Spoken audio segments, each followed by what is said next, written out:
หมู่พระเฮาฟังให้ดีเด้อเกี่ยวกับ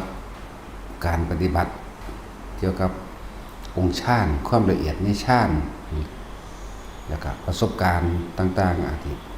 เอาของตัวเองเขามาแทรกซ้อนไปนำหลายๆองค์บ่ท่านได้เข้าใจยังแจ่มแจ้งเกี่ยวกับฌานคือการเพ่งเข้าไปอยู่ในอารมณ์ที่เป็นหนึ่งคำว่าวิตกวิจารวิตกหมายถึงคิดถึงนั่นแหละ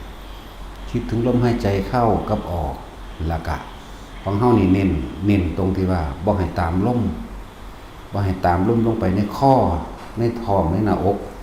ก็ว่าไปบ่ให้ตามให้ตามความรู้สึกแค่ลมหายใจตรงโพรงจมูกในโพรงจมูกในสุดหูดังมองนี่แหละก่อนที่มันสิเลี้ยวลงไปทางข้อเนี่ยก่อนที่มันสิเลี้ยวลงไปแล้วก็เฮาก็เน้นสมาธิลืมตา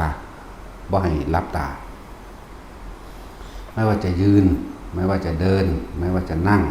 ไม่ว่าจะนอนเขาเน้นสมาธิมื่นตา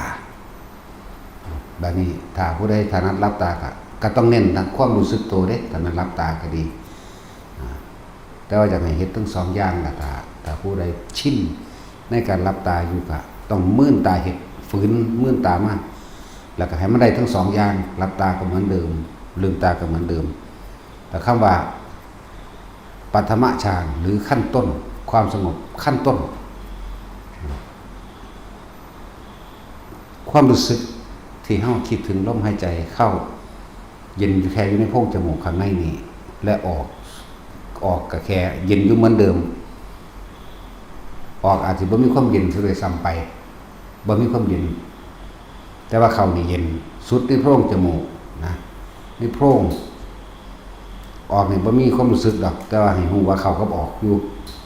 ที่เอิ้นว่าวิตกวิจารมาถึงประคองเอาไว้บาดนี้เฮาสิอาศัยทำความรู้สึกให้เกิดขึ้นตรงกลางระหว่างคิ้วหรือหน้าผาก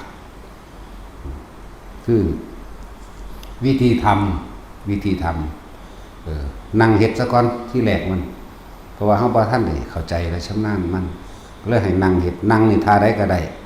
นั่งเก้าอี้นั่งโซฟานั่งคัดสมาธินั่งแบบใดก็นั่งเถอะนั่งเหยียดช้อยได้ทั้งนั้นเหลือบตาดูปลายจมูกตัวเองกลมๆจักหน่อยนี่เป็นวิธีทำให้เกิดขึ้นทำให้เกิดความรู้สึกขึ้นตรงกลางระหว่างคิ้วหรือหน้าผากบางคนคือหน้าผากเลยบางคนเลยระหว่างคิ้วก็เลยต้องเอา2 จุดหายใจเข้าแต่ถ้ามันคิดมากหรือฟุ้งซ่านก็หายใจเข้าพุทหายใจออกโทหายใจเข้าพุทออกโทเหลือบตาดูปลายจมูกเหลือบตาดูปลายจมูกเราหายใจเข้าพุทออกโทเข้าพุทออกโทถ้าความคิดของเฮาบ่ไปนึกถึงบุคคลสัตว์สิ่งของภายนอกอดีตเรื่องราวเก่าๆสัญญาเก่าๆประคองไว้ 2-3 นาทีมันก็เกิดขึ้นแล้วเด้นิ่มๆนวลๆนึบขึ้นตรงกลางระหว่างคิ้วเฮาโลดผู้หน้าผากกับหน้าผากโลดเฮ็ดคิ้วแค่นี้จนเกิดความเคยชินและชำนาญเมื่อเป็นแล้วจับจุดได้แล้วจับจุดหมายถึงว่าความรู้สึกเริ่มว่าจับจุดใดจุดอุณาโลมความรู้สึกตรงกลางระหว่างคิ้วคำว่าอุณาโลมแปลว่าตรงกลางระหว่างคิ้วมีความรู้สึกนิ่มๆนวลๆนึบหรือแทนภาษาของแต่ละคนก็บ่คือกันแต่ว่าเฮาใส่แทนภาษาว่านิ่มๆนวลๆหรือนึบเป็นจุดเดียวนั่นแหละแค่นี้ที่นี่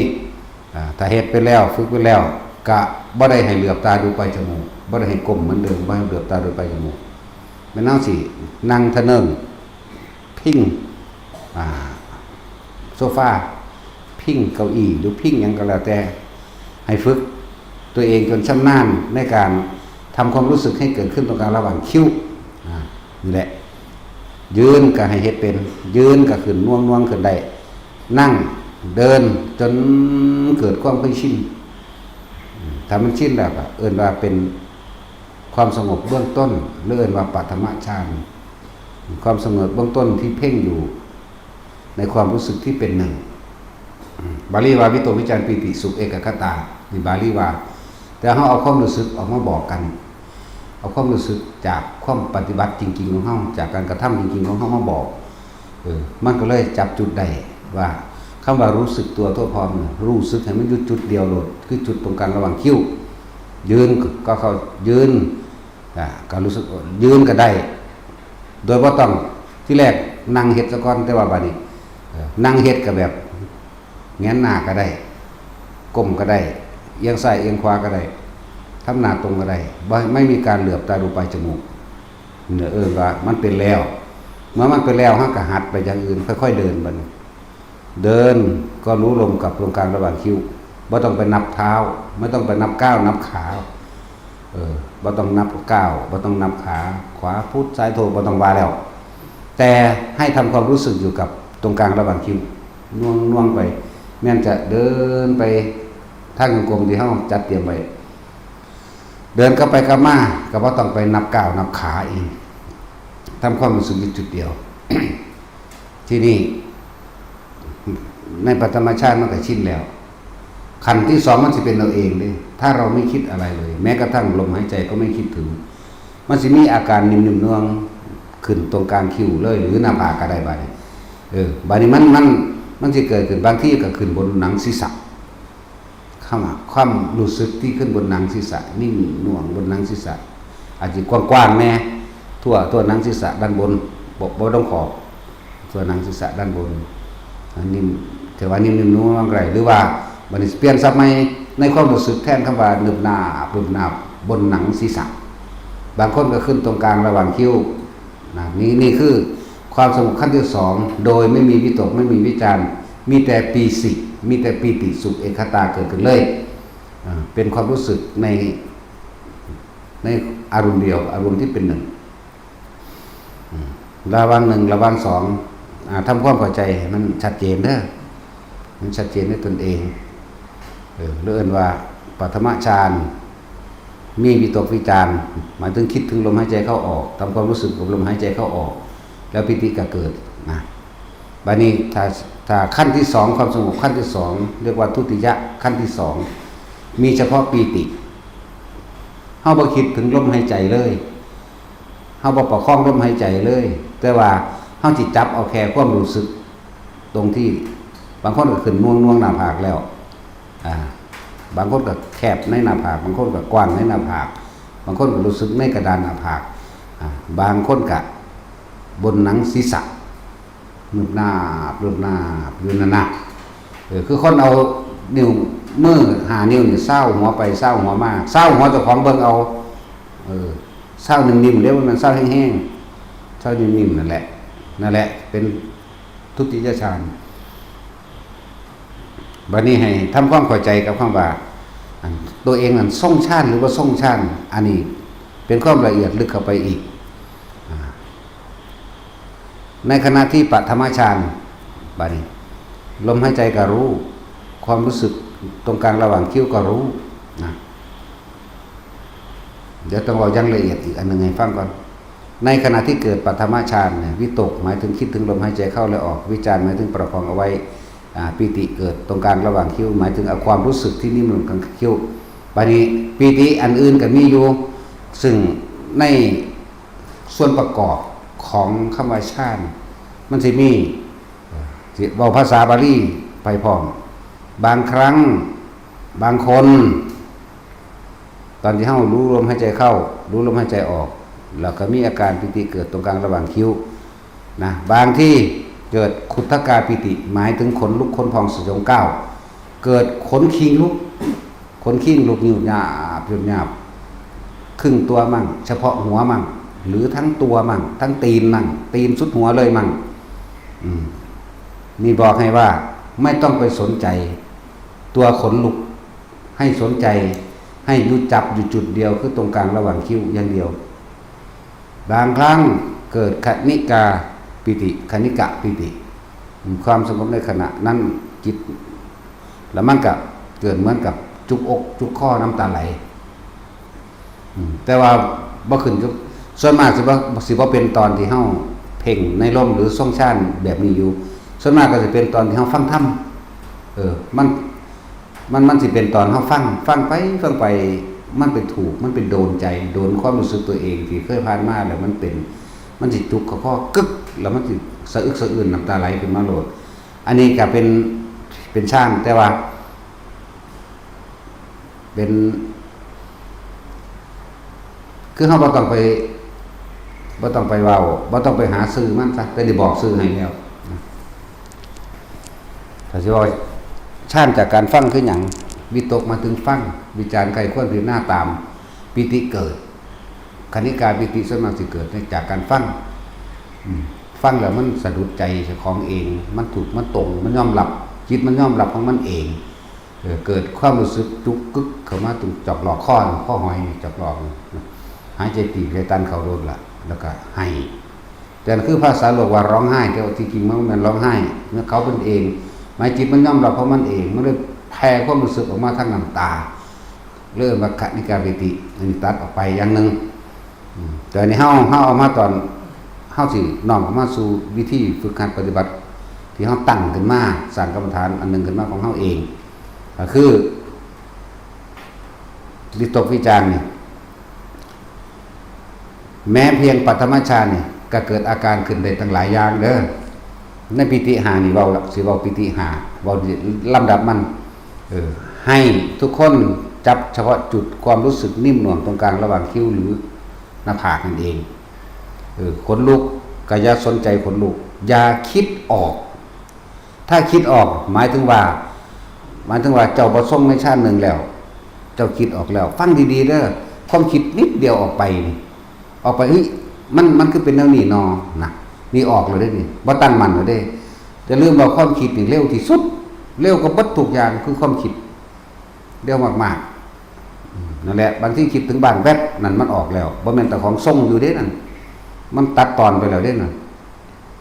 ตัดออกแล้วเดี๋ยวสิเว้าอาการของปิติหาซะบัดเว้าแล้ว1แล้ว2แล้วบางครั้งที่มันน่วงอยู่กลางหน้าผากนะ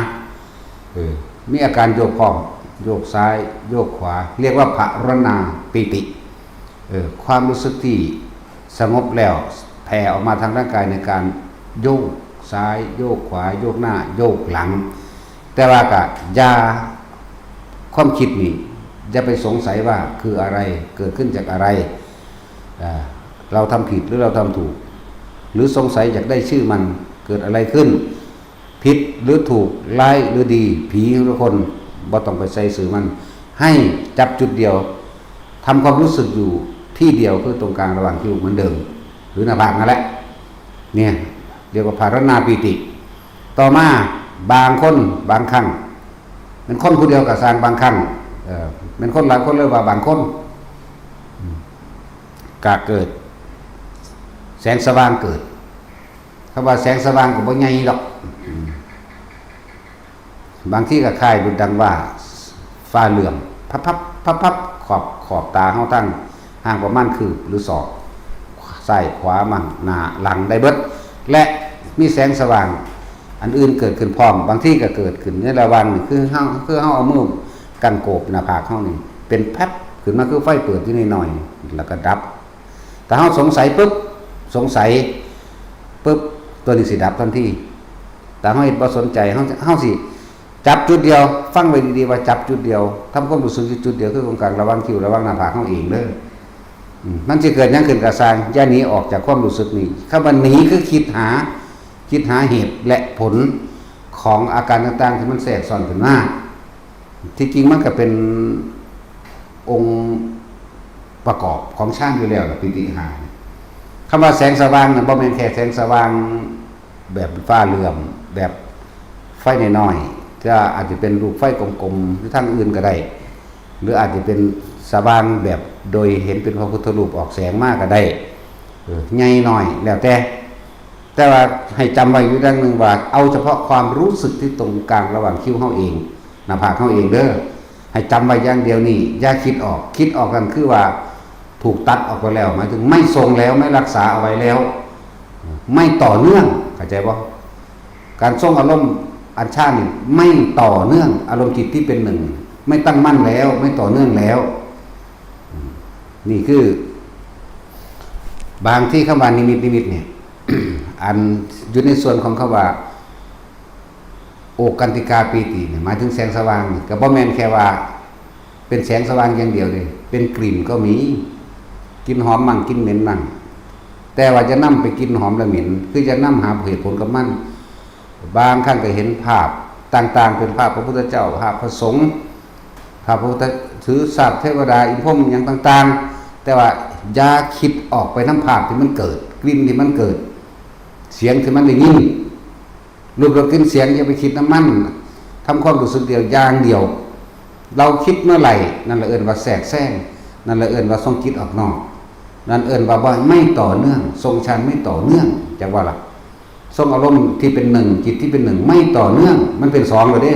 มันไปสงสัยคืออะไรหลายดีผิดหรือคนผิดหรือถูกหาซื้อมัน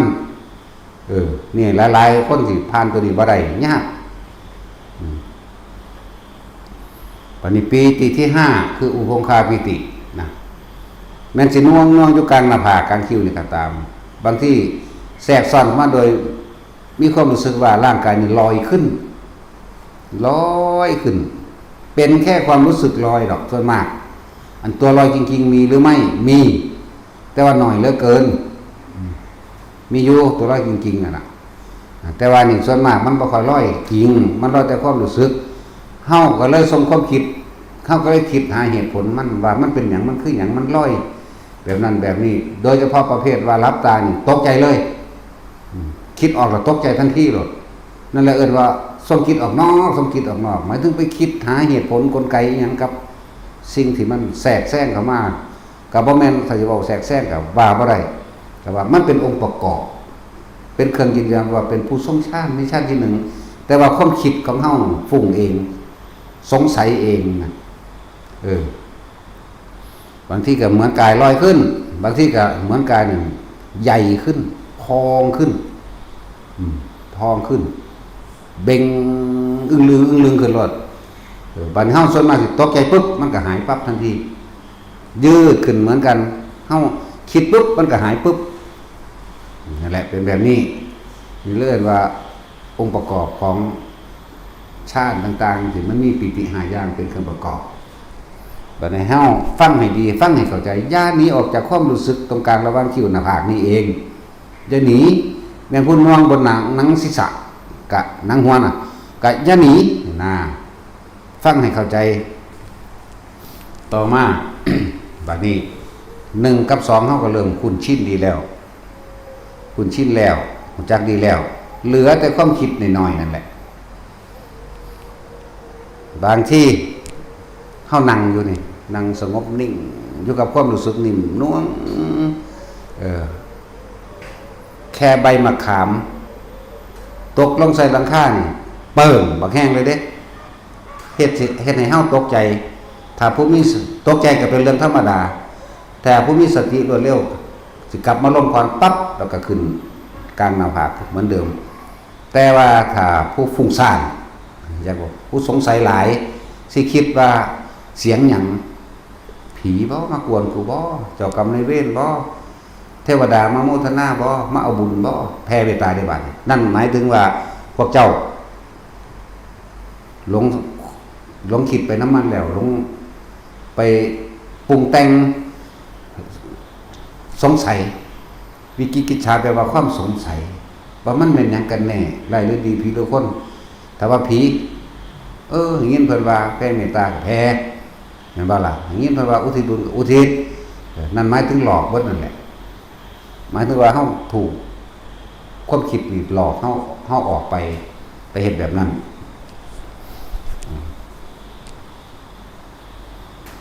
หรือมันมีคำถามอันหนึ่งพอดีล่ะก็คือเขาถามว่าในขณะที่เฮาทรงฌานได้อยู่เนี่ยผีมันเข้าได้อยู่บ่หรือว่ามันมีผีมาก่อกวนได้อยู่บ่จังซี่แหมก็เลยต้องบอกความละเอียดของการแสดงว่าเพิ่นเข้าใจว่าเพิ่นทรงอยู่ลักษณะคือมันขาดตอนมั้ยเข้าใจว่าล่ะมันขาดตอนมันบ่ต่อเนื่องหรือว่าเฮาน่วงอยู่นี่เนาะน่วงเดินจงกรมนั่งยืนหรือนอนก็ช่างมีความรู้สึกนิ่มหน่วงตรงกลางระหว่างคิ้วหรือนิ่มหน่วงระหว่างกลางหนังศีรษะตัวเองก็สร้างในขณะน่วงอยู่ เกิดมีกลิ่นปั๊บอย่าเข้าใจว่าเจ้าของซ่องหรือรักษาไว้ว่ามันบ่ขาดตอนเด้มีกลิ่นเหม็นปึ๊บความคิดออกไปหาเจ้าของกินครับนั่นคือขาดตอนเข้าใจว่าล่ะอันนี้ละเอียดเด้ออันนั้นคือขาดตอนแล้ว ไม่ตั้งมั่นแล้วบ่แม่นเอกคตาจิตเอกคตารมณ์แล้วบ่แม่นความรู้สึกที่เป็นหนึ่งแล้ว มันไปคิดหาเจ้าของกลิ่นแต่ว่านี่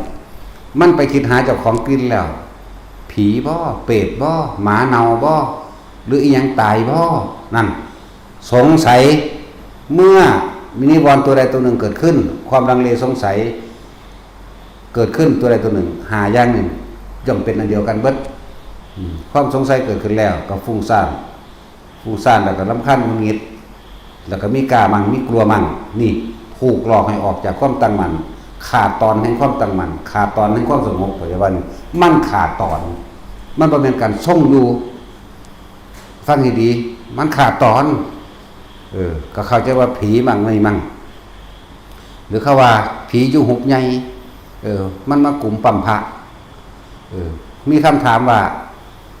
มันเฮ็ดได้อยู่บ่ทั้งที่เฮาทรงฌานอยู่ฟังดีๆถ้าเฮาทรงฌานอยู่จริงๆแล้วโดยบ่ขาดตอนมันเฮ็ดหยังบ่ได้ฮอดให้พระพรหมพุ่นฮอดให้พระอินทร์พุ่นภาษาผีซ้ำนั้นพระอินทร์พระพรหมเทวดามารพรหมทั้งหลายมันอาจสามารถเข้ามาแทรกซ้อนได้ที่มันแทรกซ้อนได้เพราะเราส่งความคิดเข้าไปสงสัยว่าคืออะไรเข้าใจว่าล่ะพวกนั่นแหละพอดีนั่นแหละรายละเอียดตรงนี้ก็จะได้เว้าให้ฟังว่าผีตัวนั้นที่จริงผีจริงๆน่ะมันบ่อาจสามารถเข้ามาผีนั่นน่ะก็บ่ทันได้เฮาอาจจะเข้าใจผิดแต่ว่าภาษามันเข้าใจง่ายเนาะเป็นเปรตหรือเป็นอย่างที่ร้ายๆน่ะบ่อาจสามารถมาเข้าใกล้ได้ดอกแต่ว่าส่วนมากก็คือเป็นลุกะเทวดาภูมิมะเทวดาและอากาศเทวดาเขามาสอนเฮาภาวนาหรอกแต่ว่าโดยความเคยชินว่าผีเฮาเลยย่านตอนที่นั่งอยู่นี่สมมติว่าอยู่ในหน้าผาน่วงอยู่นี่พอตาตัวนั้นปรากฏตัวให้รู้สึกได้ว่าเป็นผีผู้หญิงเดี๋ยวบอกให้เข้าใจง่ายเด้อเป็นผีผู้หญิงปุ๊บความคิดของเฮาเนี่ยไปถึงเขาปั๊บนี่คือออกจากความตั้งมั่นไม่ต่อเนื่องขาดตอนขาดตอนมันขาดตอนมันเข้ามาได้ตอนไหนตอนที่เราขาดตอนที่เราคิดถึงเขาก็เลยว่าอย่างหนึ่งที่เคยบอกว่าพวกเจ้าไปทอดสะพานให้มันเข้ามาเองหมายถึงความคิดของเฮาก็ไปแทรกความคิดของเฮาไปดึงเขาเข้ามาเองหรือไปต่อทอลำเลียงเข้ามาเองได้นั่นน่ะมันบ่แม่นความตั้งมั่นอันต่อเนื่องที่แรกมันตั้งมั่นอยู่แต่มันไม่ต่อเนื่องเพราะมีปรากฏการณ์เกิดขึ้นปรากฏการณ์ว่าเป็นรู้สึกว่าเป็นผีผู้หญิงมันคือเข้ามาปั๊มได้มันมานอนปั๊มพระได้จังซี่นะนั่นแหละมันปั๊มบ่ได้หรอกถ้าเจ้าของตั้งมั่นหรือทรงชั่นต่อเนื่องที่มันเข้ามาได้เพราะว่าตัวเองมันไปทอดสะพานคือความคิดของเจ้าของเองไปแวบออกไปเองนี่ทำความเข้าใจตัวนี้ให้ดีตัวเองไม่ต่อเนื่องเองแต่ต่อเนื่องน่ะบ่มีทางถ้าสิเป็นเทวดาจริงผีจริงผีกองก้อยหรือหยังก็แล้วแต่แม้กระทั่งสัตว์จริงๆช้างจริงๆเสือจริงๆงูจริงๆก็บ่สามารถเข้าใกล้ได้ห่างหนึ่งว่าเนี่ยสิภาษาหยังกับอันภาพดวงตาอันนั้นแม้กระทั่งว่ากิ่งไม้ที่หักลงมาตรงบนหัวของเฮาเองถ้าเฮายังซ่องชั่นต่อเนื่องอยู่นี่แหมเข้าใจบ่ล่ะตั้งมั่นต่อเนื่องอยู่นี่แหมในว่าหนึ่งในรอบกายของเฮาเองนี่ว่าเฮานี่วาดขึ้นข้างบนน้ำนั่นเลยมันก็สิถูกผลักดันออกไปเองหรือมีคนฟาดก้อนหินมาจังซี่มาฮอดเฮาในระหว่างรัศมีหนึ่งว่าของเฮาเองมันก็สิเบี่ยงไปทางไม้เองจึงเรียกว่าองค์ฌานนั้นรักษาเอาไว้อยู่เข้าใจว่าล่ะส่วนมากนะบ่เข้าใจว่ามันบ่ต่อเนื่องหรือว่ามันขาดตอนเพราะตัวเองน่ะไปคิดถึงสิ่งที่ปรากฏขึ้นที่ว่าสภาวะปรากฏการณ์พอเว้าดูอยู่นั่นวันนี้เว้าเน้นเข้าไปให้มันเกิดความละเอียดก็เก่า สภาวะปรากฏการณ์อันเป็นรูปอันเป็นรสอันเป็นกลิ่นอันเป็นเสียงพวกเข้าคิดออกไปหามันเองเลิศว่ามันขาดตอนมันบ่ต่อเนื่องเว้ยในขณะที่ทรงชาติเจริญชาติอยู่นั่นน่ะมันบ่มีอิหยังเข้ามาใกล้เฮาได้เด้สิไปเว้าอิหยังกับผีอื่นๆว่าเปรตเขาก็อยู่ตะเปรตสัตว์นรกเขาก็อยู่ตะสัตว์นรกอันผีเล่ๆลั่นๆหรือภูมิเทวดาลุกะเทวดาเขาก็อยู่ตะเขาแต่ว่าเขาปรากฏให้เห็นได้อยู่ดอก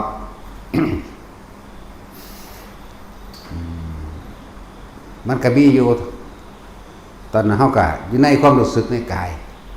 หมายถึงนวงอยู่บนหนังศีรษะของเฮาเองนี่แหละนี่นูบหน้าบุญ มีเสียงคือเอางอนมาจกตีลงในแป้นพื้นที่เฮานั่งกันนั่นตอนเฮานั่งสมาธิแหละ เว้าย้อนหลังเท่าใดปีแล้วบุ๊โดนเขาละเอามาประกอบเรื่องเล่าเราย้อนหลังเขาได้ปีละล่ะ20ละมั้งเขานั่งทาสมาธินี่แหละ เสียงตั้งบักดังเลย2 ครั้งเกิดความตกใจตื่นขึ้นมา สงสัยว่ามันเสียงหยังเกิดขึ้นได้จังใดลงไปจากเสียงซองเบิ่งทั้งใต้รางเสียงซองพุ่นซองพี่ออกห่างเสียงว่ามันเกิดขึ้นจากหยังนี่คือเฮาถูกความสงสัยถูกความกังวลหลอกให้ออกจากความตั้งมั่นได้นี่ใจว่าละบัดนี้ มันบ่ต่อเนื่อง นี่แหละบอกว่ามันขาดตอนที่บอกว่านิวรณ์ขอบงำเลยนิวรณ์นี่คือไปว่าความสงสัยอย่างว่าความสงสัยแล้วก็ฟุ้งซ่านต่อบ่สงสัยว่าเกิดขึ้นได้จากสังแต่ว่าโดยความว่ามันต้องเป็นผีอย่างว่านี่แหละมันความคิดมันเลยฟุ้งไปเลยบัดนี้หาเจ้าของเสียงหาความเหตุว่าร้ายหรือดีผีหรือคนได้บัดนี้เกิดขึ้นได้ยังไงเลยลืมหลักของกันว่าเกิดอะไรขึ้นก็ตามให้กลับมาลมหายใจเสียก่อนเลยลืมตรงนี้นี่แหละย่านบัดนี้เกิดความย่านในขนาดคนบ่ย่านหยังนี่คนบ่ย่านหยังแต่ว่าย่านนะ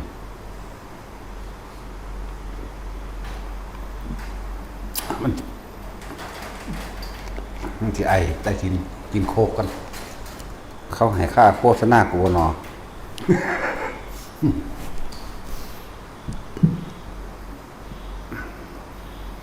เกิดความลังเลเกิดความสงสัยใครอยากรู้ว่าเกิดขึ้นจากอะไรเพราะอะไรร้ายหรือดีผีหรือคนเนี่ยแลนลงตารางแลนลงในหลอดพื้นเถียงเบิ่งมันแม่นหยังกันแน่เกิดขึ้นได้จังใดคือหลงไปตั้งนานเลยนี่บ่ต้องเนื่องตั้งนานจนว่าต้องเอาแนวดังแนวคอนหรือบักจกมาเคาะเบิ่งเอาเองก็ยังบ่เหมือนเสียงตรงที่มันดังเด้ก็ยังบ่คือกันเลยกับเสียงที่มันดังเอาเองที่มันตึ้งดังนั่นน่ะขนาดนั้นแหละโอ้นั่นแหละเลยแล้วประสบการณ์ตัวนี้มาบอกให้ฟังนะว่าขาดความต่อเนื่องขาดความต่อเนื่องจิตบ่ตั้งมั่นในขณะนั้นองค์ฌานบ่ต่อเนื่องสมาธิบ่ต่อเนื่องเพราะว่าเฮาฟุ้งซ่านนำคันมิตรหรือเฮาสงสัยนั่นเองวิกิกิจฉาแปลว่าสงสัยเมื่อสงสัยแล้วมันหาเหตุผลยังสรุปลงบ่ได้มันก็ฟุ้งไปเลยความคิดปุ้งไปเลยบัดนี้ปุ้งไปเลยจนลืมหลักของคำว่าสติปัฏฐาน4ลืมไปเลยเรื่องต้องกลับมาลงก่อนนี่แหละมันตกใจแล้วคิดไปทั่วทีบแล้วบาดสารพัดเลยเกิดความพอใจได้บาดนั่นปฏิฆะขึ้นมาทันทีเลยสงสัยก่อนว่าคืออะไรไล่หรือดีพี่ละคนฟุ้งซ่านรำคาญหลายอันแล้วก็เกิดปฏิฆะพร้อมบ่พอใจพร้อมเพราะมันต้องการความพอใจแค่ความสงบเข้าใจว่าล่ะนั่นแหละมันเป็นแบบนี้ก็เลยบอกพอดีน่ะก็เขาถามมานี่คือความละเอียดอ่อนในขณะที่เฮานั่งอยู่กับความละเอียดอ่อนในขณะที่จิตตั้งมั่นหรือทรงฌานอยู่มันนี่แหละเฮาออกไปปรุงแต่งเรื่องใหม่ไปแล้วที่ว่า มันบ่หูยินซื่อๆนี่ได้ยินโดยไม่คิดไม่นึกนี่ตะกี้มันฝึกกันนั่นแหละแต่ว่าบัดนี้บอกความละเอียดบอกขั้นตอนหรือบอกประสบการณ์แต่ละคนหรือประสบการณ์ตัวเองออกมาพ่อได้แนะนำมั่งเด้อฟังให้มันเข้าใจเลยเฮาเกิดความสงสัยว่าเกิดอะไรขึ้นเกิดขึ้นจากอะไรมั่งเกิดขึ้นจากหยังมันคือมาดังคักแท้ไผเป็นผู้เฮ็ดหรือเทวดาบ่ผีบ่เจ้ากรรมนายเวรบ่ไปเลยได้บาดไปแบบไงเลยมาแล้วสหาเหตุผลใดมันก็บ่พอหรอกลืมคำว่าต้องกลับมารู้ที่กายคือลมหายใจนั่นเองลืมตัวนี้นี่อันนึงบัดนี้ห้าพวกเข้าไปพบไปพอไปเจอแบบนี้จะลืมคำว่าต้องกลับมาที่ลมหายใจเสียก่อนเป็นดับต้นเดี๋ยวว่าล่ะตกใจก็มีเป็นธรรมดานั่นแหละแต่ว่าตกใจอย่าคิดจะนึกหาเหตุผลกับสิ่งที่เหตุให้เฮาตกใจรีบกลับมาลงปั๊บโหลดให้มันต่อเนื่องกับมันก็ยังต่อเนื่องเหมือนเดิมอย่างเขาว่าผีไปปั๊มพระนั่นแหละผีเฮ็ดได้อยู่บ่คือทรงชาติอยู่ว่าซั่นนี่คือความเรียกว่าผีเฮ็ดได้อยู่บ่คือทรงชาติอยู่มันทรงอยู่แต่ทีแรกเมื่อจิตสงบดีแล้วเลื่อนว่ามันเกิดสมาธิมันเป็นตังมันด้วยอำนาจสมาธิเลยเฮ็ดให้เฮานั้นสามารถรับรู้สิ่งอันเป็นทิพย์อย่างนี้ได้ที่ว่าผีนั่นแหละบัดนี้เจ้าของไปคิดหามันเองมันเลยสวนเข้ามาในขณะที่ความคิดเฮาไปหามันฟังดีๆเด้อเฮาคิดเข้าไปหามันประกอบกับการได้ยินได้ฟังเอาไว้แล้วนี่สัญญาปรุงแต่งแต่ว่านี่ประกอบกับว่าไปบ้องเบิ่งบังหันเด้อมันสิมีผีละมกเด้ผีปั๊มพระเด้ไปกูก็ไปเนาะมันนั่งคิดตั้งแต่ได้ฟังพุ่นเห็นบ่ล่ะมันคิดไว้แล้วพี่มันห่วงกังวลไว้แล้วพี่มันสิไปส่งชาติหามันยังก็ใส่ซื้อคำว่าส่งชาติอยู่แท้ๆผีคือเข้าแทรกได้บ่แม่นมันบ่ส่งเนี่ยแต่ว่าคำถามว่าคนส่งอยู่จังซั่นจังซี่คนรักษาสมาธิได้จังซี่มันสิเข้ามาได้ถ้าได้จริงๆมันเข้าบ่ได้บ่ได้ที่มันได้เพราะว่ายังเจ้าของไปคิดหามันเองเรื่องว่าทอดสะพานหรือต่อทอลำเลียงมันเลยบ่ตั้งมั่นโดยต่อเนื่องเข้าใจว่าล่ะฟังไว้อันนึงเด้อแต่ดีว่าดีแต่ของคิดไปตั้งเริ่มต้นแรกก่อนนั่ง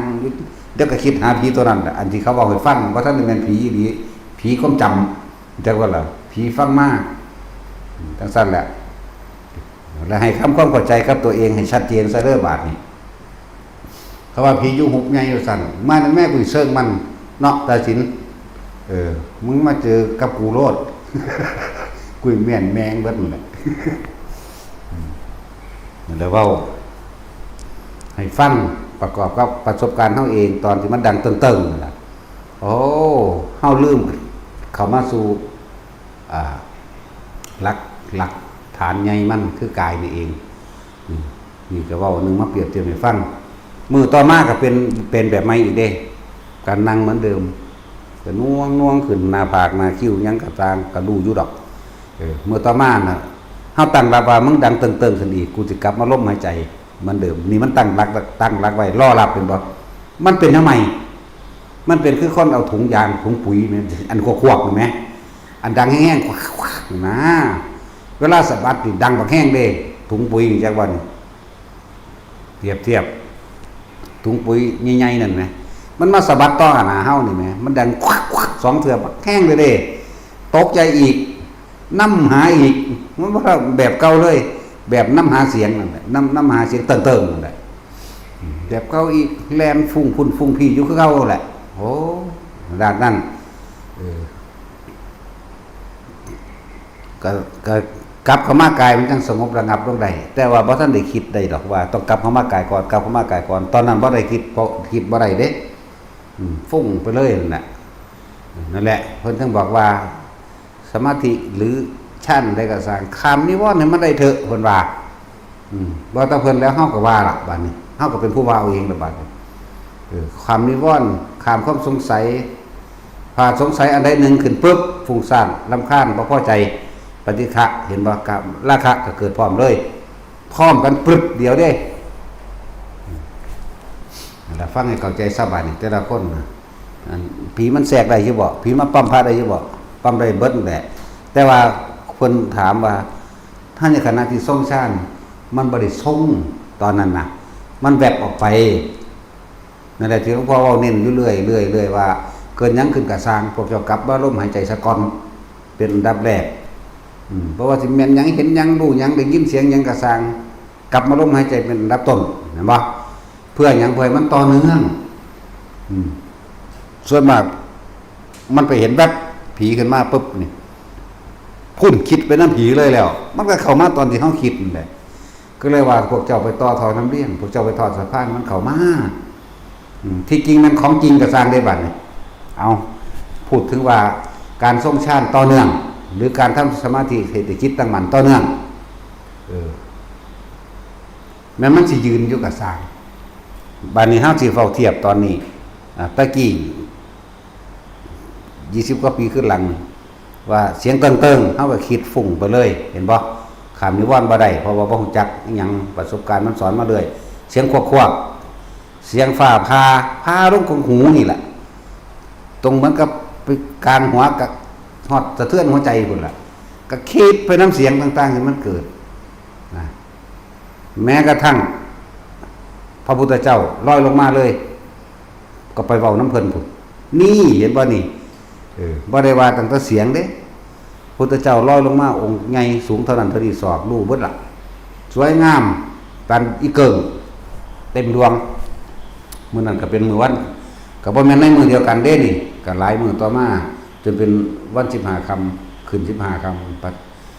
นั่งหันหน้าไปทางทิศตะวันออกที่แรกเป็นเหมือนอีเกิงน้ำกันน่ะดวงจันทร์เต็มดวงน้ำกันนั่นแหละแต่ว่ามันเป็นที่ออกตรงเงาหัวเพิ่นบัดนี้อีกเกิงอีกตัวนึงนั่นอีกอันดวงจันทร์ตรงนั้นที่เต็มดวงนั่นก็อยู่หม่องเก่าแต่ดวงจันทร์ตัวนี้คอยลอยลงมาหาเฮาอย่าว่าล่ะลอยลงมาใกล้ๆเฮานั่นแหละแล้วก็บอกชื่อเจ้าของเองแบบนั้นแบบนี้เว้าออกมาเบิดเฮาก็พนมมือพร้อมเลยเว้านำด้วยบัดนี่ก็คือออกเหมือนกันเลยอย่าว่าล่ะนี่แหละที่หลวงพ่อบอกว่าบางครั้งบอกว่าแม้นเธอจะพบพุทธะนั้นท่ามกลางระหว่างทางก็อย่าให้เขาเบี่ยงเบนความคิดของท่านได้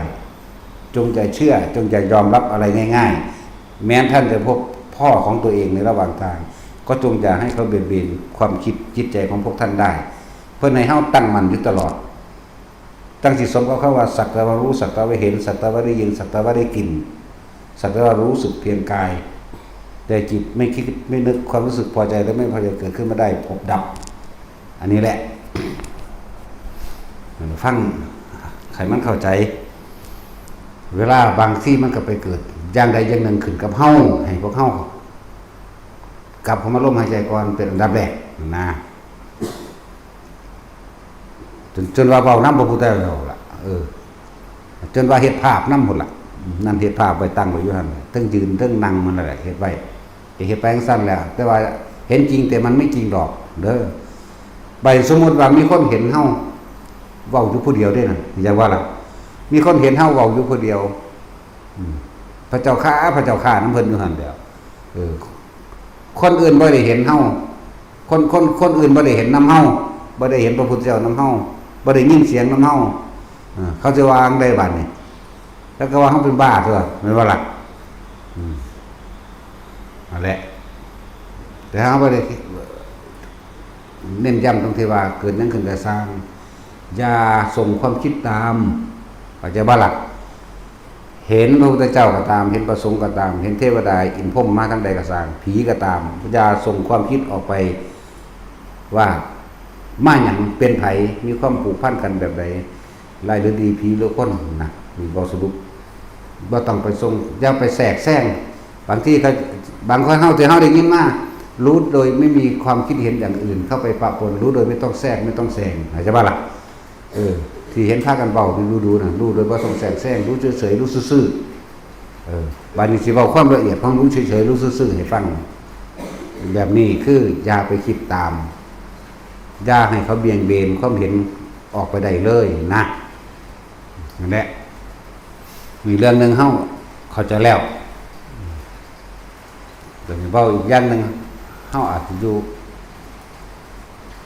ทำหยังทั้งทำหยังผีแมงนะชื่อว่าอะไรวะทำพระคือจังเฮานั่งบ่ได้แม่นนั่งทาสมาธิเด้นั่งอยู่โขดหินธรรมดานั่งเอาขากล้วยกันไปกาวมือประสานกันธรรมดาที่ว่าโง่มันวืดลงมานี่นะมันจากผนังธรรมนั่นน่ะตัวบักใหญ่ซ้ำทั้งสีพุ่นล่ะเทียบทั้งสีรุ่นใหญ่นั่นแหละโอ้ยลงมาอ้าปากใส่เฮานี่มันหัวมันโค้งหัวมาอ้าปากฮ่าใส่เฮาอยู่นี่ปากแดงจึงคือน้ำลายมันก็ฟงใส่หน้าเฮาพร้อมจังว่าล่ะแต่เรามีประสบการณ์มาแล้วไม่คิดไม่นึกจังว่านี่เห็น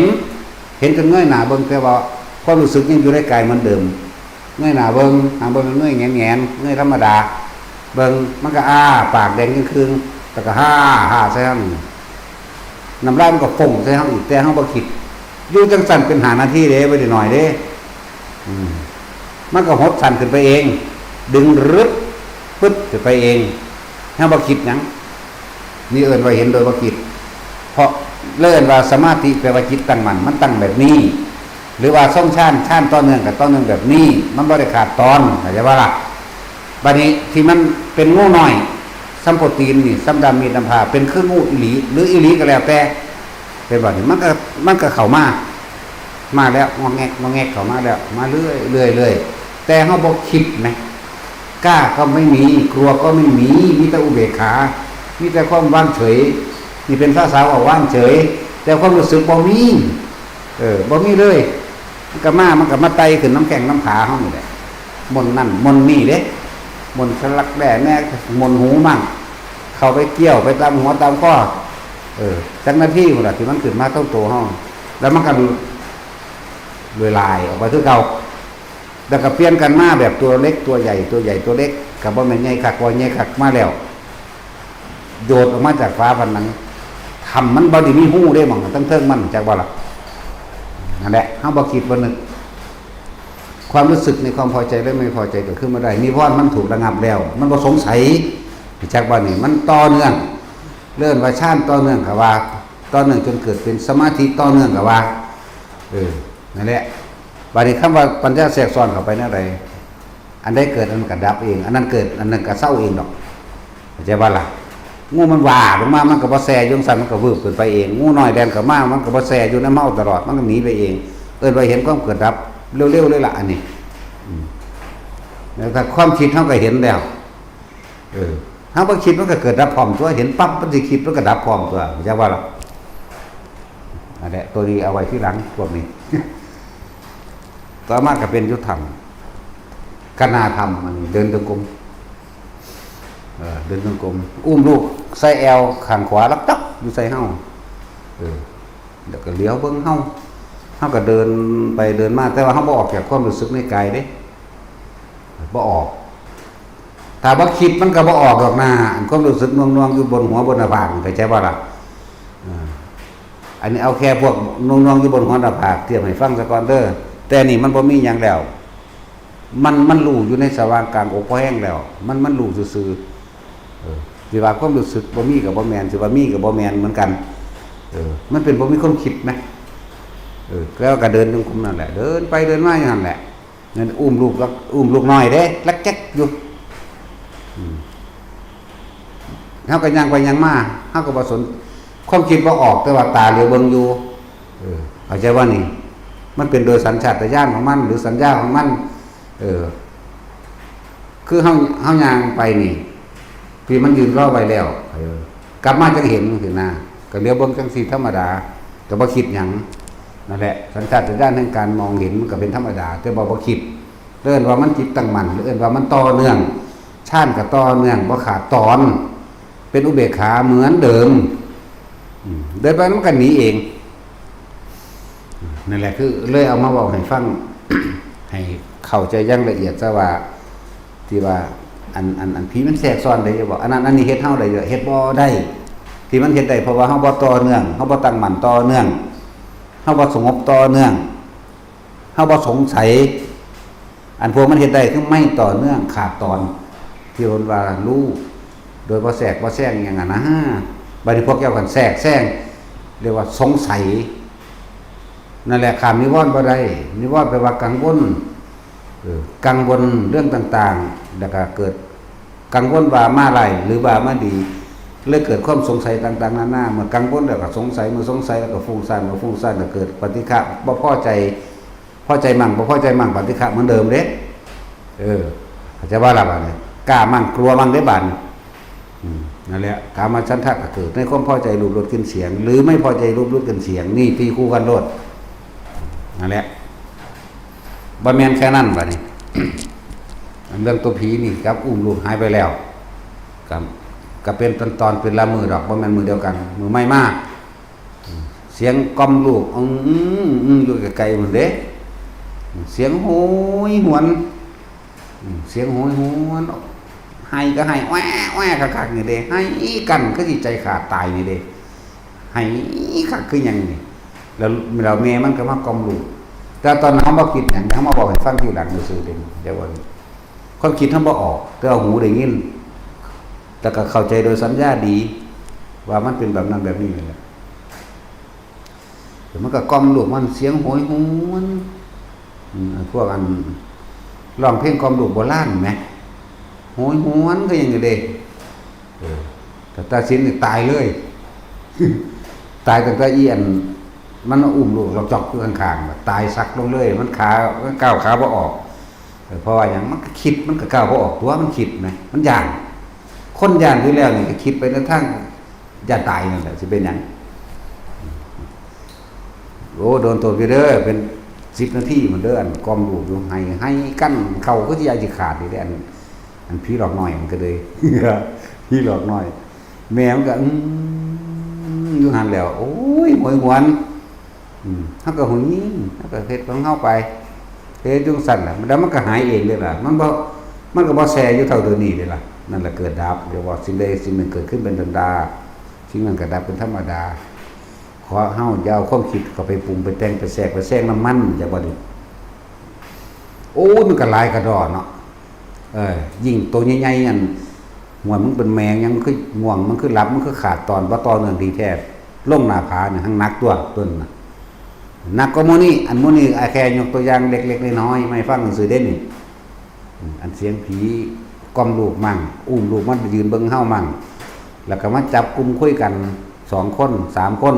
ผีสาวอันนี้หัวเราะเฮาแก๊กของมันแต่ก็เฮ็ดท่าทางผู้หญิงเสยผมมั่งก้มลงเกาตีนมั่งเอาตีนเคี่ยตีนเอามือเคี่ยมือแต่ก็คุยกันแบบกระซิบกันแบบนี้แบบซี่มาใส่เฮามั่ง2-3 คนได้ผีเว้าให้ง่ายๆว่าผีนั่นแหละบ่ล่ะไม่ตอนนั้นแต่มันบนเชิงแมงมัน3หมดแล้วลองเบิ่งดูว่าเฮาบ่คิดซื่อๆจักว่าล่ะบ่คิดมึงมาแม่งอยากเจอกับกูแต่ว่าได้สนใจคำว่าบ่สนใจนี่เฮาสิอยู่ในความรู้สึกในกายของอย่างเดียวอยู่ในความบางที่ความอิ่มเอิบเบิกบานอยู่ในใจเฮาก็มีของมันนั่งอยู่ซื่อๆนี่แหละต่อไปคือเฮาบ่มีท่าทางในการปฏิบัติแล้วไม่เดินจงกรมแต่ว่าเดินไปเลยคำว่าเดินจงกรมเฮาอาจจะเข้าใจว่าเดินน้ำทางที่เฮาจัดไว้เห็นบ่แต่ว่าเราเดินทำความรู้สึกที่อยู่ในกายของเฮาเองถ้ามันอยู่หัวเฮาก็รู้สึกอยู่บนหัวนี่หนังศีรษะนี่บางครั้งมันก็ลงตรงกลางสมองเฮาก็รู้สึกอยู่ตรงกลางสมองมันว่ากระดานหน้าผากหนังหรือกระโหลกหุ่นนะที่นี่นะง่วงนอนอยู่กับอยู่นี้บางครั้งลงหน้าอกเฮาก็รู้อยู่แค่ความรู้สึกในกายเดินไปในที่ต่างๆเอาของเฮาก็อีลุงตุงนั่งเต็มข้อเต็มหลังนี่แหละจะเดินไปเรื่อยแต่ว่าบ่ออกจากกายปีนขึ้นก้อนหินก้อนนั้นก้อนนี้ปีนขึ้นผาเล็กๆน้อยๆก็ปีนไปบางทีก็อ้อมพุ่นอ้อมพี่แต่ว่าความคิดไม่ออกบ่ออกเดี๋ยวบ่สงสัยอะไรบ่ได้ก็บ่ได้ไปคิดถึงจุดหมายที่จะไปเพราะไม่มีจุดหมายมันเลยบ่คิดถึงไปแบบไปเลยนะเข้าใจว่าเราพระบัดนี้พวกกันเดินดงเดินป่านั่นน่ะทำความเข้าใจให้มันดีอย่าออกจากกายบ่ทันสิว่าบอกเมื่อไหร่ที่ท่านย้ายความรู้สึกออกจากกายเมื่อนั้นท่านก็ย้ายที่ทุกข์มันง่ายมันทุกข์ง่ายมันเกิดใหม่ง่ายพบใหม่ทั้งเบิดแล้วเฮาก็ไปของเฮาความรู้สึกอยู่นี่มั่งอยู่บนหนังศีรษะมั่งกลางหน้าผากก็ได้กระดานนี่มั่งบางคือเข้าไปในสมองนี่มั่งจนถึงเห็นหัวกะโหลกได้ก็สร้าง มันคือเปิดไฟเบิ่งหัวกะโหลกของข้างในเด้แต่ว่าที่ก็อยู่หนักอกมันไปของมันจังซั่นนั่นแหละเฮาบ่ไปทอดสะพานให้รูปให้รสให้กลิ่นให้เสียงต่างๆเข้ามาได้เรียกว่าสมาธิมันเป็นจิตตั้งมั่นแล้วถ้าเฮาเอาหยังมาเป็นเครื่องยืนยันความตั้งมั่นเอาความรู้สึกในกายฟังให้มันดีเด้อเอาความรู้สึกในกายพวกเฮ็ดบ่ทันเป็นคิดจังได๋ก็บ่รู้หรอกแต่พวกเฮ็ดเป็นแล้วก็เลยต้องประคองรักษาความรู้สึกตัวเองให้ได้รักษาความรู้สึกคือจะคิดออกทางเองถ้าคิดออกความรู้สึกตรงนี้สิออกไปมีความรู้สึกพอใจกับไม่พอใจกับสิ่งที่คิดถึงทันทีมันก็เห็นผีนั่นแหละอยู่วัดห้างเก่าหลวงปู่วังอยู่ใกล้ๆกับน้ำตกกินนารีผู้ยังวะผู้ลังกาสื่อมันวางสั่นแหละมันห่างคักแล้วล่ะอันเป็นไม้มุ้งสังกะสีแล้วก็เป็นพื้นปูนที่ว่าได้ปูกระเบื้องหรอกนี่ หลังตัวนั้นก็จะมีพระพุทธรูปหรือรูปปั้นอย่างต่างๆมันโลโกเคกมันพังเบิดแล้วล่ะแล้วก็มีบันไดขึ้นไปทางเครื่องความไปถึงตอนค่ำก็บ่แม่นค่ำคักประมาณ5 โมงไปถึงกับอีอันนั้นใส่สุดขาวก็แม่ชีพวกนี้แหละออกมาหอดดอกก็เห็นอยู่มันไปจับกระโถนเก่าๆนั่นโยนมาหาเฮาอย่างว่ามันดึกมันฟาดมาน่ะนะฟาดมาแล้วมันก็วึบลงตรงกลางมันบ่ได้ใกล้เฮาดอกห่างจาก3 วาพุ่นล่ะมันวึบลงตรงกลางโป่งลงแล้วไอ้กระโถนตัวนั้นกิ้งขึ้นไปหามันเองรักไปหามันมันก็เวียงขึ้นมาอีกแขกมากเลยมันก็มาหมุนได้วันนี้วงอ่ะแม่ก็เห็นอยู่ว่ามันยืนใส่กันนี่แหละเข้าไปหอดเขาก็นั่งหมดแล้วก็เบิ้งมันนั่นแหละแต่พอคิดอย่างเด้มันก็เฮ็ดสารพัดผิดแต่มันเฮ็ดเฮ็ดกับอันกระโถนตัวนี้บ่ได้แล้วมันเอาศาสตร์ขาดแล้วล่ะศาสตร์เขาจะเปื่อยไปแล้วล่ะมันมาหอดมันสิจับศาสตร์สัตว์มาใส่เฮาดิท่านก็เบิ่งอยู่โอ้ยห่าง3 วาพุ่นก็ตกปัวบ่หั่นมันก็ดึงขึ้นไปใหม่มันก็สัตว์มาใหม่ดึงขึ้นไปใหม่ก็สัตว์ใหม่มันมาบ่ได้ต่อมามันก็เอาศาสตร์อีกพื้นนึงมาปลูกรู้จักว่าอันพวกค่อยปลูกศาสตร์สิรู้จักกันนี่กลางศาสตร์รึบมานะมันเข้าใจว่าเฮาบ่เห็นมันซะได้ปุ๊บบ่งามดอกอีหานั่นจอยๆแกกๆเสียผีเปรตหางผีเปรตบ่กินอหยังมันได้จอยเนาะรึบมา2 ครั้ง 3 ครั้งต่อมาก็ใส่ศาสตร์มาสัตว์มาใส่เฮาอีกแต่เฮาก็บ่ได้คิดหยังเด้แต่ว่าเพิ่นสิไปที่ห่วยเทื่อเดียวทั้งเด็ดอ่ะเพ่งเข้าไปหามันนั่นแหละห้องวัดโดดเข้าไปกำแพงเลยจักว่าล่ะมันสั่นแล้วห่วยเท่านั้นแล้วเพราะมันบ่งามเลยห่วยนั่นน่ะแต่มึงงามมึงกูสิเมียนมึงเนาะ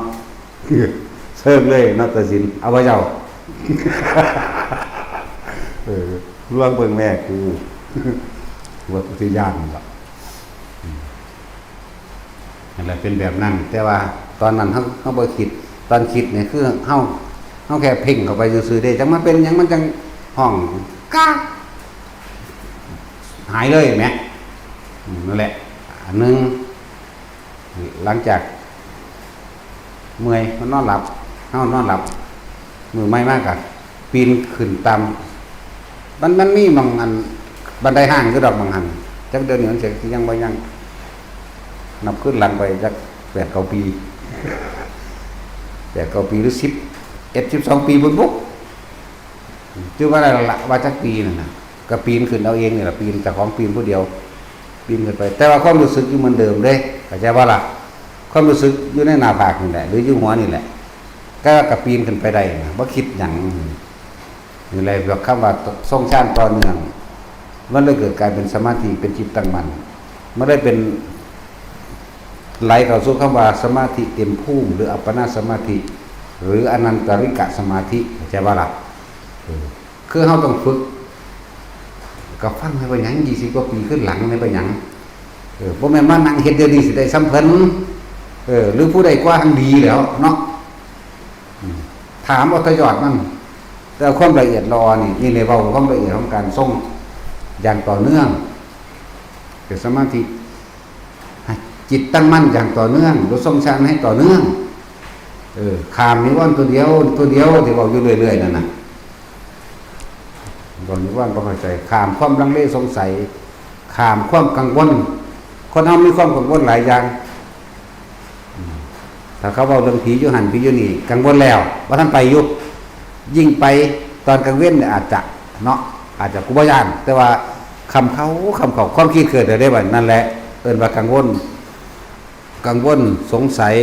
ฟุ้งซ่านไปเลยละบาดนี้เกิดความขับแค้นใจปฏิฆะเนาะนั่นซั่นแหละเกิดความพอใจมั่งบ่พอใจมั่งนั่นแหละบาดนี้นั่นนิวรณ์5แต่ว่าถ้าเฮานึกสงสัยณตัวใดตัวหนึ่งทั้ง5ตัวนี่อยู่นํกันเบิดอยู่ในอารมณ์เฮานี่แหละในความรู้สึกเฮานี่แหละนี่บอกถึงความละเอียดขององค์ฌานเด้อทั้งองค์ฌานเคยเกิดเป็นสมาธิสิตั้งมั่นบ่ตั้งมั่นเฮาว่าภาษาสบศัพท์บ้านๆเฮาว่าสมาธิเต็มภูมิบ่ได้ฝึกหยังอีกแต่ว่ามันก็เป็นของมันอยู่แบบนั้นสมาธิเต็มภูมิอนันตริกะสมาธิหรืออริยสมาธิก็ว่าไปสิว่าอริยสมาธิเลยก็บอกว่าได้เด้อเอาอนันตริกซะ สมาธิตัวนั้นซะหรือเฮาว่าภาษาเฮาว่าสมาธิมันเต็มภูมิของมันแล้วบ่ได้ฝึกหยังอีกเฮ็ดอีหยังอยู่มันก็เป็นของมันเองเข้าใจว่ามันก็เป็นจังซั่น นั่นแหละฟังให้ดีกับเพราะว่ามันแทรกซ้อนได้บ่แทรกซ้อนได้เพราะว่าเฮาส่งความคิดออกไปใส่ให้มันเข้ามาเองเห็นบ่ล่ะส่งความคิดออกไปเลยว่าพวกเจ้าทอดสะพานมันมาเองพวกเจ้าไปต่อทอน้ำเลี้ยงมันมาเองบ่ว่าสิเห็นตัวผีกระสร้างบ่ว่าสิได้ยินเสียงหัวเราะเสียงร้องไห้เสียงเพลงโบราณหรือเสียงซ้อเสียงตีข้องกองตะโพนต่างๆเสียงสวดมนต์หยังกระสร้างถ้าเฮาเข้าใจคำว่าสักแต่ว่าได้ยินหรือได้ยินเฉยๆได้ยินโดยไม่ต้องคิดไม่ต้องนึกเห็นมั้ยเพราะว่าเฮาสิส่งสมาธิของเฮามันตั้งมั่นอยู่ของมันเองที่มันเบี่ยงเบนไปเพราะว่าเฮาไปคิดหาเหตุผลเห็นว่าล่ะผีบางอย่างคึกซึกมานี่สิผีจริงหรือผีปลอมก็สร้างบ่ได้เว้าเรื่องผีเว้าเพื่อให้เข้าใจเว้าเพื่อให้เข้าใจว่าต้องทำความรู้สึกอยู่ในกายอย่างเดียวไม่ว่าผีบักใหญ่5 เมตรอุ่นว่าขึ้นมาจากน้ำบ่นี้อยู่หยังมันดะเลอันนี้สิแรกมันแตกตุ้มขึ้นก่อนเด้ตุ้มขึ้นมันบ่แม่นทะเลเด้มันสิเป็นทะเลสาบมันว่าหนองใหญ่ๆซะไปหรือว่าอ่างเก็บน้ำมาแหละอ่างเก็บน้ำอันนี้แล้วก็นั่งอยู่มุมป่าอยู่เด้นี่แหละว่างสิ6 โมงแล้วคือค่ำแล้วบ่ค่ำแล้วล่ะอันนี้บัดนี้ตุ้มเป็นดวงไฟว่ามาซะก่อนเด้ก็เหลือเบิ่งซื่อๆได้บ่ได้คิดเข้าใจว่านี่บ่ได้คิดหยังเขาเรียกเป็นโตบักใหญ่ทางย่างเข้ามาหา6 เมตรพุ่นล่ะย่างสึกเข้ามาหาเฮานั่นแหละเฮาก็เบิ่งมันอยู่ซื่อแต่ก็ย่างเวียนไปเวียนมาไกลๆหมดเด้ก็บ่ได้เฮ็ดหยังเด้มันก็เวียนไปเวียนมาอยู่หั่นแหละบางทีก็เป็นหยังม่วนๆขึ้นไปเทิงฟ้ากิ่งวืดมาหาเฮาแต่ทั้งสูงเด้มันอยู่ทั้งสูงเด้เฮาก็เบิ่งซื่อๆเฮาบ่คิดสงสัยหยังน่ะบ่สงสัยหยังเข้าใจคำว่าอยู่ในความรู้สึกแห่งกายโดยบ่ได้ส่งความคิดออกไปบ่นั่นแหละแล้วแต่มันสารพัดสิเฮ็ดแล้วแต่มันสิเฮ็ดเฮาก็เห็นว่ามันเฮ็ดแปลงไปนั่นแปลงไปนี่ก็แล้วแต่มันจังซั่นมือใหม่มาเป็นอีกแบบนึงเด้เป็นคืออีเกียใหญ่นี่แหมบากใหญ่สำสานเด้มันจักอีเกียบ่อีเกียคือค้างคาวค้างคาวมีศพยาวๆมีศพนกหรือจะง่อยปากนกนะยาวๆเลยเป็นนายอีเกียน่ะซ้ำช่างนี่บินนี่บักดังเด้ผ่านกบไม้นี่กิ่งไม้นั่นน่ะคูขาบลงเลยหักปูป่าลงโซซาลงเลยแล้วห้องก็ห้องอันขึ้นในหนังนี่แหละห้องว่าขึ้นบักดังๆเลยห้องแป๊กนั่นน่ะนั่นแหละแล้วก็ผ่านไปก็บ่ได้คิดหยังก็เห็น ซื่อๆนี่สมาธิเต็มภูมิแล้วมันบ่คิดหยังดอกสมาธิเต็มภูมิมันก็ตั้งมั่นของมันจังซั่นแล้วก็แปลกประหลาดอยู่แต่เฮาคิดเอาไปปั๊บตัวนั้นสิแตกตุ้มโดดตัวนั้นสิห้องว่าถ้าเป็นตัวคนก็ห้องถ้าเป็นสัตว์ก็ห้องแปลกๆโดดว้าขึ้นบักดังแล้วก็เหมือนกับมันระเบิดออกโดดคิดอยู่ทางคิดจังได๋ว่าเราคิดในความคิดของเฮามันสิเป็นดวงอาทิตย์ที่มันจำไว้ในตาของเฮาเองแต่ว่าสิเป็นดวงอาทิตย์คือจังดวงอาทิตย์ตอนเที่ยงนี่เด้แต่เฮาคิดไปมันสิออกไปจากตาเฮาแบบนั้นโดดมันสิตุ้มโดดตัวนั้นแตกกระจัดกระจายออกโดดมาอยู่จังหวัดเลยก็มีจริงมาตะโพนจริงอุ้มมาเฮาเพ่งมันคือสิแตกตุ้มเลยซั่นแล้วเพ่งก็มันซื่อว่าเพ่งอยู่ซื่อเด้แต่เหลียวเบิ่งก็คือเหลียวมองดูน่ะนะแต่ในขณะที่เฮามองมันเป็นคือดวงอาทิตย์ออกไปจากตาเฮานี่แหมมันได้แตกตุ่มเลยจริงอุ้มเป็นของมันเป็นลูกไฟแดงๆนะลูกไฟแดงๆสมๆไหมออกมาตะโพนหัวกิ่งมาตะไกลเปิดไปได้500 เมตรถึงได้ที่แรกปุ๊ว่าปุกลงดินได้บัดนี้กิ่งมาเลยบัดกิ่งตรงมาหาเฮาเลยคำว่ากิ่งบ่แม่นพื้นเรียบเด้กิ่งมานำยอดไม้ปลายไม้นั่นแหมมาใกล้เข้าห้อยว่า20หรือ30 เมตรนี่ก็เลยเพ่งเบิ่งซื่อตัวนี้แต่ตุ้มเลยแต่กระจัดกระจายแบบนี้เลยสะออกเลยนะจักอยู่ไสแล้วไปเบิ่งเพิ่นนึงก็พุ่นนั่งสูบยากอบักใหญ่หัวล้านเพ้อเว้ออยู่บักหานั่นผู้ใหญ่เด้ ห่างบ่เข้าใกล้นั่นแหละแล้วค่ะทรงความคิดไปถามอยู่ดอกมึงเป็นจังซี่มาแต่ยามใดมาแต่สมัยว่าพุทธเจ้ากัสสโปมันว่ามึงเฮ็ดอีหยังมึงคือเป็นแบบนี้นะมันก็ฟังหลายอย่างอยู่ดอกก็เลยว่าไม่กูกับมึงมีความเกี่ยวข้องกันบ่นะเกี่ยวอยู่คนเดียวมึงสิกูซอยจังได๋เฮ็ดนั่นเฮ็ดนี่ให้กูบ่เฮ็ดดอกแต่ว่าถ้ากูเฮ็ดจังได๋มึงจังไปเอาเด้อนะเข้าใจว่าล่ะเดี๋ยวกูสร้างพระใหญ่รุ่นนั้นรุ่นนี้ให้มึงจังไปเอานะก็สร้างแล้วล่ะนี่มันก็ดีแล้วล่ะเป็นถ้าจะกรรมหมายถึงเคยทำกรรมร่วมกันอย่างว่านี้คือเฮาเป็นผู้พามันสร้างโบสถ์สร้างศาลาเฮาเป็นผู้พามาเฮ็ดแต่ว่าโดยความขี้โกงโดยความหัวดีของมันนั่นแหละร้อยกินนั่นร้อยกินนี่นั่นแหละหรือโกงแรงแบบไปเห็นยามใดบ่เฮ็ดเวียกจักเทื่อนะตะนั่งนะนั่นแหละก็สิว่าเป็นได้มันก็หลายอย่างนี่หั่นแหละ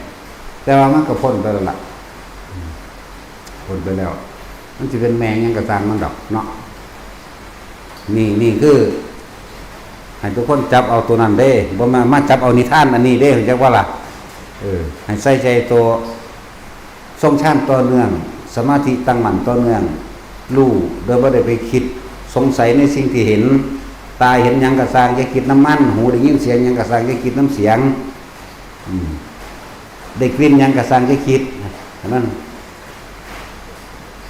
สัมผัสความรู้สึกทางกายที่บูบวาบหยังก็สร้างอย่าคิดให้ตั้งมั่นอยู่ตรงเดียวคือความรู้สึกในหน้าผากนี่หรือหัวนี่หรือหน้าอกก็แล้วแต่ต้องปอกไว้หลายๆจุดนี่มันแต่ละคนมันเกิดขึ้นบ่คือกันแต่ของเฮามันเกิดขึ้นเบิดทุกแบบแม้กระทั่งเบิดตนเบิดร่างกายนี่แม้กระทั่งกายร้อยขึ้นก็ร้อยหรือทำผาปูได้ร้อยก็เลยร้อยจนว่าได้เอาก้อนหินขึ้นไปวางไว้จะกำหนดลงมาใหม่แล้วขึ้นไปอีก2 รอบ3 รอบ4 รอบผมทดสอบมันแม่นกิ่งอยู่บ่วะแล้วก็เฮ็ดไปวันนี้เหมือนกันกับเฮาทรงแท่นงงๆนี่แหละแต่ว่าเฮาทรงร้อยอย่างวันนี้ขึ้นไปก็ไปจับแล้วก็ลงมาเอาเนื้อไม้ขึ้นไปวันนี้เอากระดาษบันทึกฉีกว่าปั่นมันเป็นก้อนไว้นะเราขึ้นไปวางไว้แล้วก็ลงมาแล้วขึ้นไปเอาลงมาพอเฮ็ดจนว่ามันเข้าใจดีแล้วก็ทิ่มนั่นแหละผมว่าที่ต่อเนื่องให้มันต่อเนื่องเด้อที่บอกว่าอันนั้นอันนี้มันเข้าแทรกเข้านั่นเขานี่ได้แทรกเลยว่าตัวพวกเจ้าไปคิดออกเองไหมพอเข้าใจแล้วเนาะบัดนี้เนาะแต่ละคนในคำว่าไม่ว่าจะเป็นชั้นที่1ความสงบเบื้องต้น ความสงบในขั้นต่อไปคือทุติยฌานตติยฌานก็สร้างส่วนจตุตฌานน่ะมันก็ตัดมันบ่รับรู้ความรู้สึกในรูปเวทนาสัญญาสังขารอย่างนั้นแหละแต่มันสงบนิ่งว่างมันซื่อไปเว้ากับเจโตวิมุตติมันหลุดพ้นเฉพาะความคิดบ่มีความคิดอย่างนั้นบ่ถูกได้คนแต่ว่ามันจะต้องประกอบด้วย2อย่างคือการเห็นอนิจจังอนัตตาไปพร้อมเรียกว่าเจโตวิมุตติกับปัญญาวิมุตติจึงจะเป็นความหลุดพ้นที่สมบูรณ์บ่แม่นหลุดพ้นอันใดอันหนึ่งคือความเห็นเฮานี่คนเฮามีความเห็นว่าทุกอย่างเกิดทุกอย่างดับมันสิยอมรับได้เป็นบางครั้งบางคราวแต่ว่าในปัจจุบันขณะที่เขามาด่านี่มันสูญมือขึ้นนี่เข้าใจว่านี่มันสูญมือขึ้นเลยคือว่า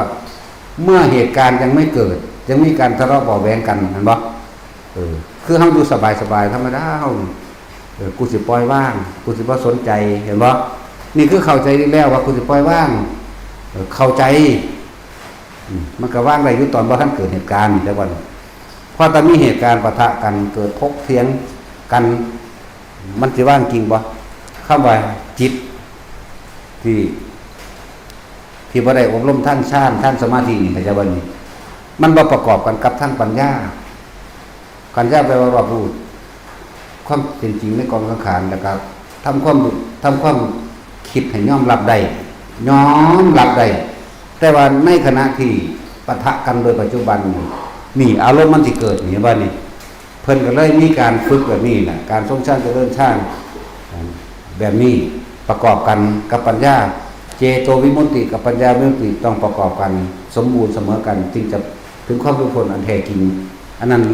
แต่สิเว้าอย่างนึงเจโตวิมุตติเหมือนคนนอนหลับเห็นบ่นี่ตื่นขึ้นมาแล้วก็ยังศูนย์คือเก่าอยู่ยังรักยังโลภยังโกรธยังหลงเห็นบ่ล่ะเหมือนกับคนนอนหลับคือเขาฌาน4นี่หรือฌานหยังก็สร้างเหมือนกับคนนอนหลับนั่นแหละเวลากระทบกระทั่งกันปุ๊บก็โมโหคือเก่าอยู่นะให้ตื่นขึ้นมาแล้วมันก็รักโลภโกรธหลงเหมือนเดิมบัดนี้2อย่างนี่ต้องบวกกันก็เลยมีการฝึกทรงฌานเจริญฌานเป็นวิปัสสนาไปในโตเข้าใจว่าล่ะการทรงฌานเจริญฌานนี่เฮาอาศัยโพธิปัญญาของพระพุทธเจ้ามาประกอบด้วยคำว่าอนิจจังอนัตตาเข้ามาพร้อมแล้วก็กระทบบ่อยๆจนเกิดความเคยชินเมื่อชินกระชากมันก็เฉยอยู่ตัวนั่นแหละ 2อย่างเป็นคู่กันอันความคิดผู้ใดบอกกันบอกได้เบิดนั่นแหละสมมติว่าเฮาไปเห็นญาติหมู่ตายเฮาก็บอกผู้ใดเกิดมาตายล่ะเนาะบ่เป็นหยังดอกผู้ใดก็เกิดมาตายเบิดแหละแต่ความรู้สึกเฮาตอนนั้นบ่มีหยังมันบ่แบบบ่ได้มีความรู้สึกเสียใจหรือดีใจบ่มีเด้ตอนเฮาปลอบใจเขาอยู่บัดนี้ลองเมียมันตายลงดูบัดนี้ขึ้นเลยแล้วเนาะเข้าใจว่าล่ะนั่นแหละจึงอธิบายให้ฟังแบบนี้บัดนี้พ่อเมียเจ้าของตายหรือผัวเจ้าของตายเบิ่งดูนี่คือของจริงในปัจจุบันนี่มันนี่มาได้จากกันจริงๆความคิดมันปรุงเด้เนาะความคิดมันสิปรุงแต่งหาภาพอดีตหาหยังมีแต่แนวดีๆเนาะนั่นแหละ2อย่างถ้ามันประกอบกันแล้วมันจังสิตายก็รู้พอคิดของเฮาถูกฝึกฝนดีแล้วบ่ให้คิดนึกปรุงแต่งมันบ่เพราะว่าเฮาฮู้แล้วก็เฮาฮู้รอบรู้ในกองสังขารตามความจริงว่าสิ่งใดเกิดสิ่งนั้นดับเฮาบ่ควรเข้าไปยึดมั่นถือมั่นมันถูกคุมหรือว่ามันถูกเพ่งหรือว่ามันอบรมมาแล้วดีแล้วมันก็คำว่าปล่อยว่างมันเลยบ่คิดนี่จังว่าล่ะปล่อยว่างนี่คือบ่คิดเด้แต่คิดบ่ปล่อยเด้เนาะนั่นซั่นแหละถ้ายังคิดอยู่ในความอยากได้อยากดีอยากเป็นนี่บ่แม่นปล่อย